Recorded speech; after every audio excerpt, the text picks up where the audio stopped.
Power मिल रही है वो काफ़ी है, मतलब 169 bhp एक ठीक ठाक नंबर है। आम ग्राहक इस गाड़ी को चलाएगा तो जो रेंज मुझे मिल रही है इसके इर्द गिर्द से मिलने वाली, क्योंकि मैंने इस गाड़ी को ना बहुत भगाया है ना फालतू में चीज़ें करी हैं। जैसे एक नॉर्मल व्यक्ति चलाता है अपनी गाड़ी को, उसी तरीके से मैंने इसे ड्राइव किया है। हम 0% पर इस गाड़ी को चला रहे हैं पिछले 15 किलोमीटर से। अभी हमें 10 किलोमीटर और जाना है। अब हम ये जानना चाह रहे हैं कि क्या ये अभी 0% पर चलेगी। बेंगलोर से लगभग 80 किलोमीटर दूर एक जगह है नंदी हिल्स, और वहां से मैंने एक गाड़ी उठाई, इलेक्ट्रिक गाड़ी, और 56% बैटरी खर्च करके पहुंच गया मैसूर पैलेस। एग्जैक्ट 200 किलोमीटर दूर है उस जगह से। मेरे साथ जो गाड़ी है, अब जवाब मैं दे सकता हूं अगर कोई मुझसे पूछे कि भैया इलेक्ट्रिक गाड़ी खरीदनी है, 7 सीटर चाहिए क्योंकि पूरा परिवार लेके साथ में चलना है, तो उसका जवाब मैं दे सकता हूं यहां पर किया कैरेंस क्लेविस ईवी अब बाजार में आ चुकी है। 42 kWh का बैटरी पैक मिल जाता है, और इसमें आपको एक जो टॉप वेरिएंट है उनका 51.4 kWh का बैटरी पैक मिल जाएगा। कीमत शुरू होती है 18 लाख से और चली जाती है लगभग 24.5 लाख रुपए तक। एक शोरूम कीमत बता रहा हूं।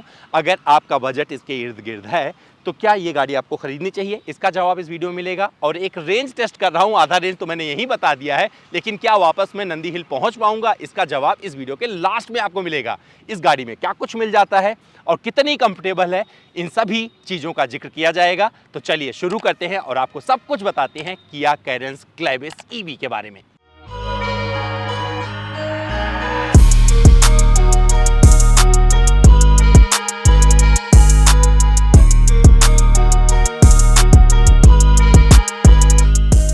लगभग 50% बैटरी में अगर मुझसे पूछेंगे इस गाड़ी ने क्या रेंज दिया, तो जवाब है मेरे पास देने के लिए। ऑलरेडी अपने इंट्रो में ही बता दिया था, आधा रेंज शुरू में ही आपको क्लियर कर दिया कि इस गाड़ी ने कितना दिया था। तो 210 किलोमीटर के आसपास चली है 50% बैटरी जाने के बाद में। तो एक आपको एक्यूरेट आइडिया मिल जाएगा। 49% वाला आपको यहाँ पर नजर आएगा क्योंकि उस टाइम हम लेना भूल गए थे। बट अभी इस गाड़ी में जो चीज़ें हैं, जो पावर वगैरह है, उसकी चर्चा करना बेहद ज़रूरी है। तो जब आप इसे शुरू करेंगे गाड़ी को, तो ये बाय डिफ़ॉल्ट नॉर्मल मोड में शुरू होती है, लेकिन यहाँ पर आपको 3 ड्राइविंग मोड मिलते हैं, इको, नॉर्मल और स्पोर्ट मोड। और इसको अगर कंपेयर करना चाहेंगे तो BYD की E-MAX 7 से आप कंपेयर कर सकते हैं, लेकिन वो ज़्यादा महंगी पड़ेगी, ये आपको बजट में आ सकती है।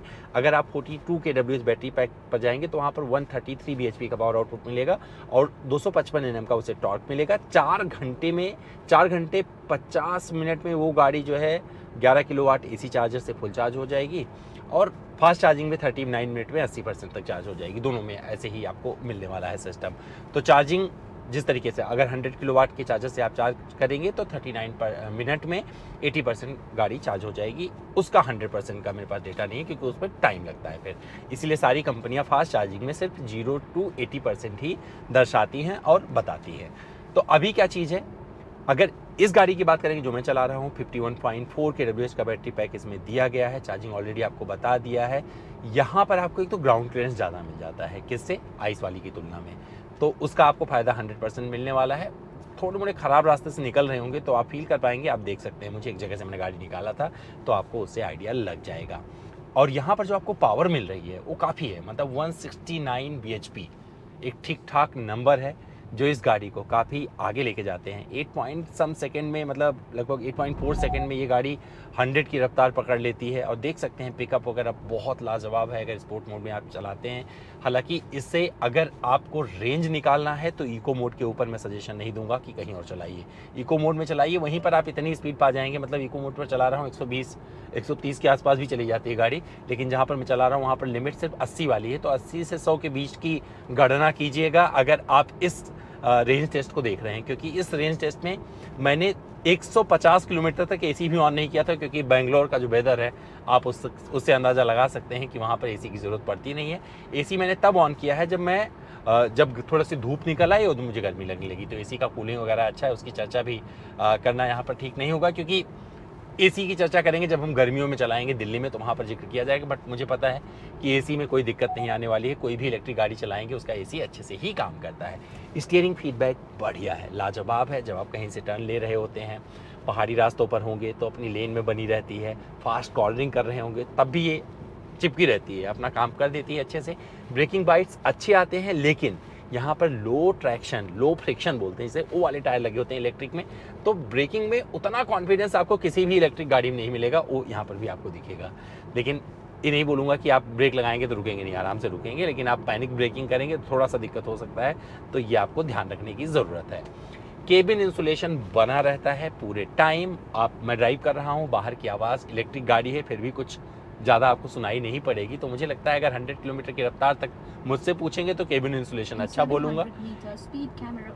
और ये बार-बार, और सबसे अच्छी चीज़ मुझसे फीचर आता है भैया, ये बताते रहती है कि इतने दूर पे अभी एक स्पीड कैमरा लगा हुआ है, गाड़ी धीरे कर लो। तो यही वाला फीचर मुझे बड़ा अच्छा लगा। अमूमन लोग क्या करते हैं, ऐप वगैरह डाउनलोड करके इसे अपना पैसा बचाने की कोशिश करते थे, बट ये अपने आप आगाह कर देती है कि सामने स्पीड कैमरा है, लिमिट उसकी इतनी है, आप जो है नॉर्मल चलाइए। तो मैंने अपना रफ्तार काबू में करा हुआ है वैसे भी, क्योंकि 80 से ज़्यादा इस पर चला नहीं सकते और मैं इसे चला भी नहीं रहा हूँ। और यहाँ पर मतलब अगर मुझसे पूछेंगे कंफर्टेबल स्पीड कौन सी है ड्राइविंग की, तो मैं 100 तक ही बोलूँगा, क्योंकि 100 तक मुझे कोई दिक्कत नहीं नज़र आई। मुझे लगता है 100 पे भी चला सकते हैं। अगर बढ़िया रेंज चाहिए तो 70-80 पे रखिएगा, तो वहाँ पर रेंज और ज़्यादा मिल जाएगी। लेकिन अगर आपके अंदर रेंज एंजाइटी नहीं है, लगता है आप मैनेज कर सकते हैं ट्रिप, तो मुझे लगता है ये गाड़ी आपको इलेक्ट्रिक के तौर पर भी अपनी तरफ आकर्षित करेगी, जहाँ पर आप लंबी दूरी की यात्रा भी करके आ सकते हैं, जैसा कि मैंने किया भी। मैसूर पहुंच गया हूँ, मुझे पूरा भरोसा है मैं अपने होटल तक पहुंच जाऊंगा। इसके बाद भी इसमें बैटरी बची रहेगी और आपको बताया जाएगा बैटरी कितनी बची है, क्या मैं पहुंचा या नहीं पहुंचा, कोई स्ट्रगल आया बीच में, कोई सरप्राइजेस ऐसे मिले हैं जिसने मुझे परेशान किया, तो उन सभी चीज़ों का जिक्र किया जाएगा। लेकिन मैं बेंगलोर में हूँ, ध्यान रखिएगा। और यहाँ पर चार्जिंग का कोई दिक्कत नहीं है, तो सबसे ज़्यादा चार्जिंग इंफ्रा अगर उठाकर देखेंगे तो आपको कर्नाटक में ही मिलने वाला है। और ये सच्चाई है कि यहाँ पर इलेक्ट्रिक की दुनिया ज़्यादा तेज़ी के साथ बस रही है और कंपनियाँ भी यहाँ पर ज़्यादा फोकस कर रही हैं। अब अगर आप पूछेंगे कि इस गाड़ी को अगर आप चला रहे हैं तो खराब रास्ते आ गए, जैसे खराब रास्ते का मैंने शुरू में जिक्र कर दिया कि आप आराम से निकल जाएंगे, बढ़िया ग्राउंड क्लियरेंस मिलता है। लेकिन अगर सस्पेंशन की बात करेंगे तो सस्पेंशन सेटअप भी ठीक है, आपके कमर तक दर्द नहीं आने देता है, तो अच्छे से सोक कर लेता है। तो ये चीज़ भी इस गाड़ी की अच्छी आपको लगने वाली है। साथ में अगर बात करेंगे विजिबिलिटी की, तो ये पूरी कैरेंस है, मतलब कैरेंस क्लेविस जो है वही आपको ये गाड़ी मिलती है, उसी प्लेटफॉर्म पे बनी है। तो इसमें आपको जो अलग चीज़ें मिलेंगी, कुछ फीचर्स के जैसे 90+ कनेक्टेड फीचर्स मिल जाते हैं। इलेक्ट्रिक वगैरह देख सकते हैं, इलेक्ट्रिक का एक अलग सिस्टम दिया है। अगर आप इनके 11,000 इनका पूरा का पूरा नेटवर्क है, उसे आप यूज़ कर सकते हैं चार्जिंग के लिए। तो वो सारी चीज़ें अलग से एक्सप्लेन की हुई हैं। तो वहाँ पर आपको मुझे लगता है कि अगर इनका एक ऐप रखेंगे, उसके सहारे आप सारी गाड़ियाँ अपना, यही नहीं अगर कोई और इलेक्ट्रिक गाड़ी चलाते हैं तो उसे भी चार्ज कर सकते हैं और वहीं से पेमेंट वगैरह भी कर सकते हैं। सारी गाड़ियों में आ रहा है, जैसे इन कार पेमेंट वगैरह होता है, तो बस एक क्लिक के थ्रू आप ये सब कर सकते हैं। इसमें सारी चीज़ें दी गई हैं। स्पीकर्स अच्छे हैं, तो यहाँ पर जो साउंड क्वालिटी आपको बोस का साउंड सिस्टम मिलता है बढ़िया है, तो उससे आप कोई कंप्लेन नहीं कर पाएंगे। 360 डिग्री कैमरा मिल जाता है, वो भी बढ़िया से अपना काम करता है। विजिबिलिटी अच्छी रहती है। आप इसके व्यू को अपनी इसको चेंज कर सकते हैं, जो इसका इंस्ट्रूमेंट क्लस्टर है, इसकी व्यू को बदल सकते हैं अपने हिसाब से। वैसे जब ड्राइव पे देखेंगे तो ड्राइव पे अपने आप बदल जाता है, रेड होता है, तो बड़ा प्यारा लगता है इसे। तो आप नहीं भी स्पोर्ट मोड में चला रहे हैं, बट एक बार इसे ड्राइव पर जाइएगा, करके देख लीजिएगा। यहाँ पर आपको कई सारे एडास लेवल 2 के फीचर्स मिलते हैं। ये फीचर्स वही हैं जिसमें कोई चेंज नहीं किया गया है, जो हमने जिक्र किया था क्लेविस में। तो सारी चीज़ें आपको यहाँ पर भी मिलने वाली हैं। जब आप ड्राइव करेंगे तो आप सारी चीज़ें एक्सपीरियंस कर सकते हैं, जैसे लेन कीप असिस्ट हो गया, एडाप्टिव क्रूज कंट्रोल हो गया, तो सारी चीज़ों में अच्छे से काम करता है। पीछे कोई गाड़ी आ रही होगी उसका आपको पता चल जाता है।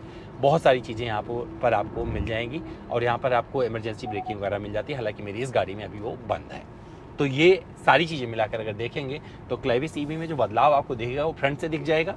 जब आप इसके व्हील को देखेंगे तो वहाँ पर आपको दिख जाएगा। लुक बहुत प्यारा लग रहा है इलेक्ट्रिक के तौर पर। फ्रंट की बात करें, रियर की बात करें या फिर साइड से देखेंगे तो लगेगा कि हाँ अलग है और इलेक्ट्रिक होने का प्रमाण ये गाड़ी दे देती है। लेकिन बदलाव बड़े नहीं किए गए हैं, डायमेंशन वही है पूरा का पूरा, बस इसे इलेक्ट्रिक बना दिया गया है।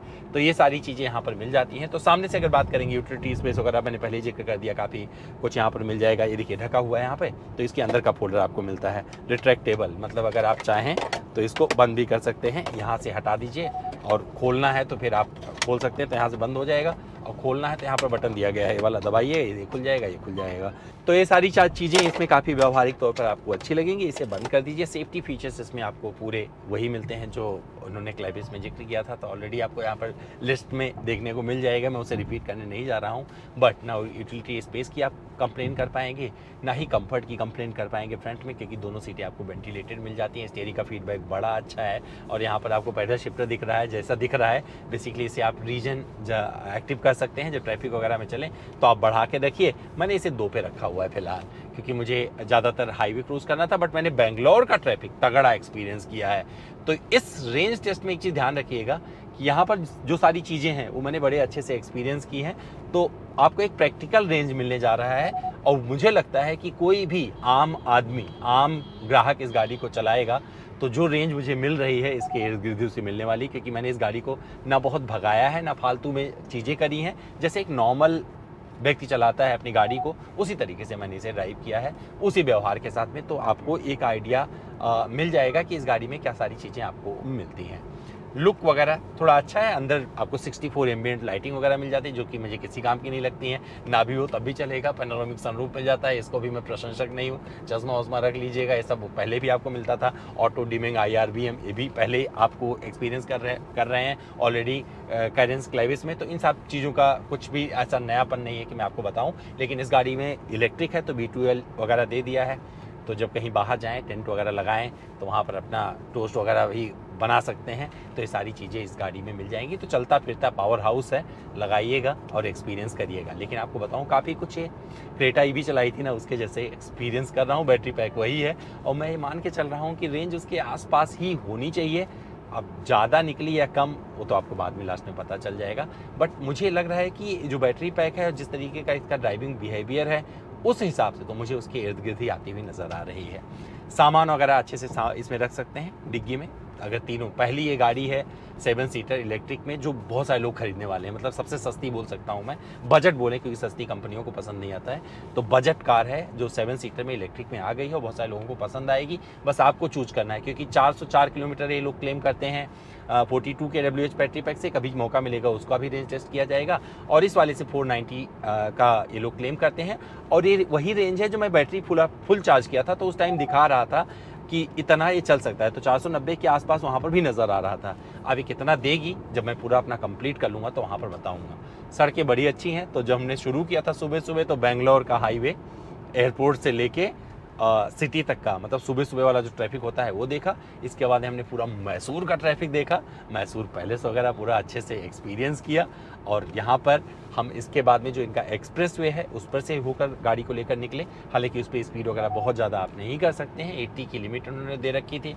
बट जो हमारा एक्सपीरियंस था उस लिहाज से काफ़ी अच्छा रहा है। लेकिन अभी मैं आपको एक चीज़ और बताता चलूँ, जो साउंड क्वालिटी है वो डिसेंट है। आप किसी भी ज़माने के गाने सुनेंगे तो बुरा नहीं लगने वाला है। अगर गाड़ी की तीनों सीटें खुली हुई हैं तब भी इसमें आपको सामान रखने की ठीक जगह मिल जाती है। तो अगर आप देखेंगे तो पीछे हमने बूट में सामान लगा रखा है, बड़े आराम से इसमें रखा जा सकता है। उसमें कोई चेंज नहीं हुआ जैसे पहले आपको मिलता था। और ज़्यादा सामान रखना है और सिर्फ 4 लोग बैठने वाले, 5 लोग बैठने वाले हैं तो फोल्ड कर दीजिए थर्ड रो, ढेर सारा आपको सामान रखने की जगह मिल जाएगी। और अगर सारी सीटें फोल्ड कर देंगे तो एक बढ़िया बेड नुमा बन जाता है। और ये वीडियो ऑलरेडी मैं आपको दिखा चुका हूँ जब हमने कैरेंस क्लेविस का वीडियो बनाया था। तो इस हिसाब से देखेंगे तो यहाँ पर आपको ना यूटिलिटी स्पेस का कोई प्रॉब्लम होगा और ना ही कंफर्ट की कोई दिक्कत है। थर्ड रो को मैं बच्चों के लिए मानता हूँ, मैं अभी भी इसी स्टेटमेंट पर कायम हूँ। लेकिन अगर आपको चाहिए 7 सीटर तो मुझे लगता है एक अच्छा ऑप्शन आ गया है इलेक्ट्रिक में, जो आप ऑप्ट कर सकते हैं। रेंज कितना देगी अभी हम कंप्लीट करेंगे फिर आपको बताएंगे। लेकिन इसके पहले मैं आपको इसके रियर सीट पर बैठकर ज़रूर दिखाता हूँ, क्योंकि एक वो ऐसी जगह है, मैंने ऑलरेडी इस पर बैठकर दिखाया था जब कैरेंस क्लेविस शूट कर रहे थे। बट ये इलेक्ट्रिक है, फिर भी देखिए उस पर कि क्या कुछ आपको मिलता है। तो मैं किया कैरेंस क्लेविस EV के रियर सीट पर बैठा हूँ। तो यहाँ पर जो खास चीज़ मिलती है दिखाता हूँ। तो मैं इस सीट पर ऐसे बैठ सकता हूँ। मेरा ये अंदाज़ हो सकता है अगर मैंने एक ड्राइवर रखा हुआ है तो क्या है कि मैं ऐसे बैठकर ट्रैवल किसमें करना पसंद करूंगा। एडजस्टेबल हेडरेस्ट आ जाते हैं। ये वाली गाड़ी सिर्फ 7 सीटर में ही आती है, मतलब 6 सीटर का कोई विकल्प नहीं कि आपको कैप्टन सीट मिल जाए, जिसके पहले आप देख चुके हैं। बट 60-40 में से फोल्ड कर सकते हैं। पीछे जाना बहुत ईजी है, 2 बार टैग क्लिक करेंगे अपने आप ये फोल्ड हो जाएगी पूरी सीट और आराम से पीछे चले जाइए। लेकिन पीछे से बच्चों को भेजिएगा, ज़्यादा सुखी रहेंगे। यहाँ पर जो AC का माउंट रखा गया है इस जगह पे दिया गया है, रूफ माउंटेड है, तो इससे कूलिंग अच्छी मिलती है और ये मुझे बहुत पसंद आता है।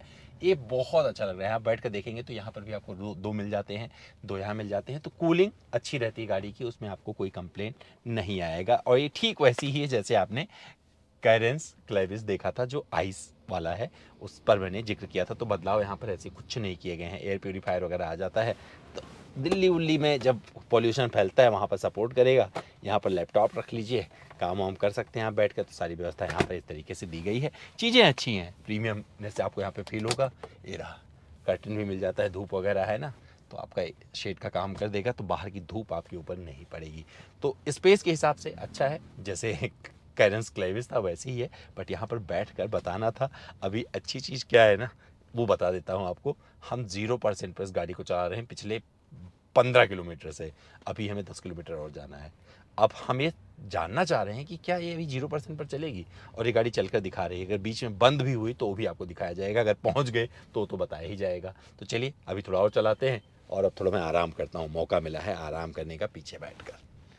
और एक चीज़ और बता दूँ, सोने जा रहा था, पर सोने से पहले ज़्यादा ज़रूरी है जानना, इसमें B2L आता है। तो आप में से हमने अपना यहाँ पर लगा दिया है कैमरे का बैटरी। कैमरा डिस्चार्ज हो गया था तो बैटरी लगा दी है। 2 C टाइप चार्जिंग पोर्ट आता है, तो जिस तरीके से आप घर में बैठकर काम करते हैं उसी तरीके से लैपटॉप वगैरह लगाइए और वर्क फ्रॉम कार आराम से करिए।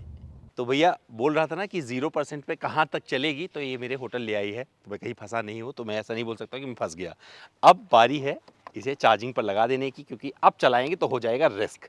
तो होटल पहुँचने के बाद यहाँ पर देखो फास्ट चार्जर लगा हुआ है। ये वही वाला है जिससे आप जो है 39 मिनट में चार्ज कर सकते हैं 80% तक। तो मैं इसे लगा देता हूँ यहाँ पर, और फिर आपसे बात करता हूँ। 0% कर चुका हूँ, तो आप रेंज जानने के लिए 100% उत्सुक होंगे। तो जो रेंज मुझे मिला है 381.6 किलोमीटर मैंने इस गाड़ी को चलाया है। मुझे लगता है कि 10-12 किलोमीटर और चल सकती थी, बट जो रेंज मुझे मिला है मुझे लगता है कि ये वही रेंज है जो मैंने क्रेटा में निकाला था। जो क्रेटा रेंज देती है वो ये भी देती है, लेकिन अच्छी चीज़ इसकी ये है कि ये 7 सीटर है और क्रेटा की कीमत पे आती है। तो सोच लीजिए कि आपको कितना वैल्यू यहाँ पर दे सकती है।